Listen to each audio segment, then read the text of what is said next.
উপাচার্য নিয়োগ নিয়ে রাজ্য রাজভবন সংঘাত জারি রয়েছে। এরই মধ্যে হাইকোর্টে বড় ধাক্কা খেল রাজ্য। রাজ্যপাল সিভি আনন্দ বোসের নিযুক্ত উপাচার্যদের বৈধতা দিল প্রধান বিচারপতি টি.এস. শিবজ্ঞানমের ডিভিশন বেঞ্চ। উপাচার্যদের বেতন বন্ধ করা যাবে না, বকেয়া সহ সমস্ত বেতন মিটিয়ে দেওয়ার নির্দেশ দেওয়া হয়েছে হাইকোর্টের তরফে।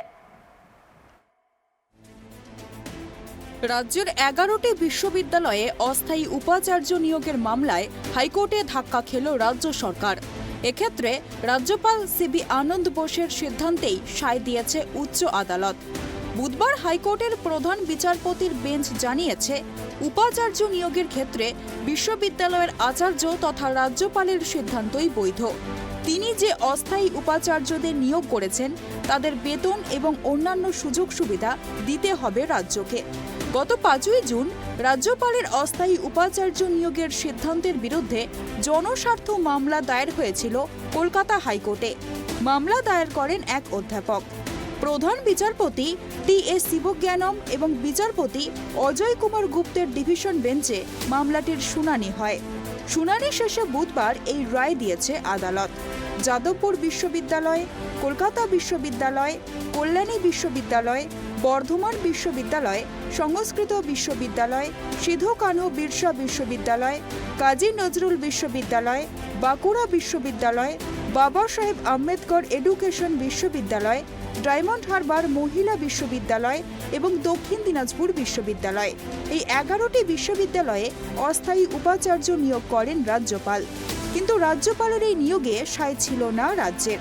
শিক্ষা দপ্তরের তরফে দাবি করা হয়, রাজ্যপাল রাজ্যের সঙ্গে পরামর্শ না করে উপাচার্যদের নিয়োগ করেছেন। একতরফা নিয়োগের অভিযোগ করেছিলেন শিক্ষামন্ত্রী ব্রাত্য বসু। তিনি ঘোষণা করেছিলেন, শিক্ষা দপ্তর এই উপাচার্যদের স্বীকৃতি দিচ্ছে না। তিনি ওই 11 জনের কাছে উচ্চশিক্ষা দপ্তরের তরফে সসম্মান অনুরোধ জানিয়েছিলেন যে তারা যেন পদ প্রত্যাহার করেন। যদিও তার অনুরোধ কার্যত বিফলে যায়। 11 জনের মধ্যে 10 জনই আচার্যের দেওয়া পদ গ্রহণ করেছিলেন। একজন ব্যক্তিগত কারণ দেখিয়ে নিয়োগ গ্রহণ করেননি।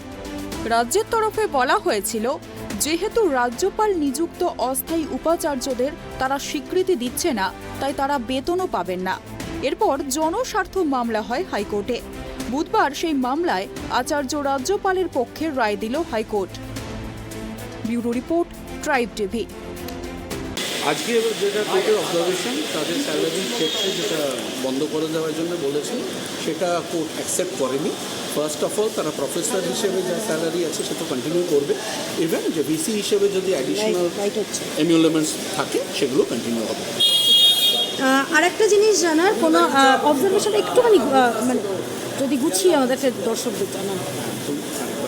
অবজারভেশন, কোর্টের অবজারভেশন হচ্ছে appointment of the governor is valid, 1 নম্বর। দ্বিতীয়ত হচ্ছে যারা ভিসি হিসেবে অথরাইজড করা হয়েছে কাজ করার জন্য তারা কাজ করবে। যা স্যালারি ছিল ভিসির জন্য সেই যা স্যালারি থাকবে সেটাই ড্রপ করবে।